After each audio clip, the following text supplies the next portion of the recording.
হর হর মহাদেব, আদেশ, জয় মা মহাকালী। শীঘ্র বিয়ে হয়ে যাওয়ার উপাচার আমি অনেক দিয়েছি। সেটা বয়স্ক লোকেদের কিভাবে বিয়ে হবে বা ইয়াং যুবক যুবতীদের কিভাবে বিয়ে হবে, সে আমি অনেক দিয়েছি। কিন্তু আজকে দেবো, দেখুন, যেটা খুব কম লোক বলে থাকে আপনাদের, যে পুরুষ মানুষের বিয়ে। এবার পুরুষ মানুষের বিয়ে নিয়েও আমি বলেছি, কিন্তু এটা একটু অন্যরকম জিনিস।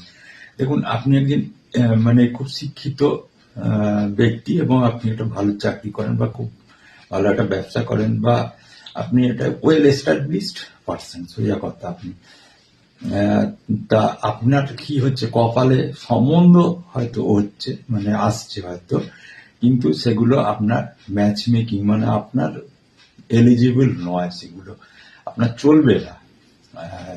সেই জন্য আমি এটা উপায় আপনাদের বলে দিচ্ছি।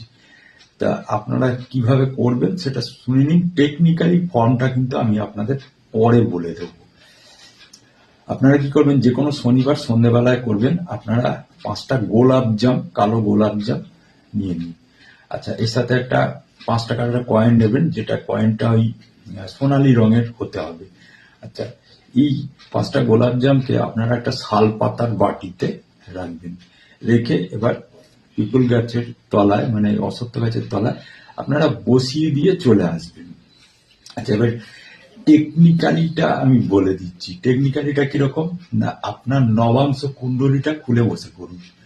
আচ্ছা, আপনার নবাংশের শুক্র যে ঘরে আছে, মানে যত নম্বর ঘরে আছে লগ্ন থেকে, ততবার কিন্তু এই কাজটা আপনাকে প্রতি শনিবার শনিবার করতে হবে। ধরুন আপনার নবাংশে শুক্র বসে আছে আপনার দ্বিতীয় স্থানে, তাহলে 2টো শনিবার করতে হবে। আপনার নবাংশে শুক্র বসে আছে আপনার তৃতীয় স্থানে, 3বার করবেন। চতুর্থ স্থানে বসে থাকলে 4বার করবেন। পঞ্চম স্থানে বসে থাকলে 5বার করবেন। ষষ্ঠ স্থানে বসে থাকলে 6বার। এরকম করে যত মানে নম্বর স্থানে বসে থাকবে ততবার করবেন। দেখুন, আপনারা কিন্তু ওই বললাম না, এলিজিবল ক্যান্ডিডেট, মানে এলিজিবল পাত্রী। আপনি অতি অবশ্যই আপনার এলিজিবল পাত্রীর সাথে যোগাযোগ হয়ে যাবে, ঠিক আছে, এবং পছন্দ সহিত একটা মনোমত জায়গায় বিয়ে হয়ে যাবে। এইরকম উপাচার কেউ কোনোদিন দেয়নি আপনাদের, কিন্তু হরিওম তৎসৎ।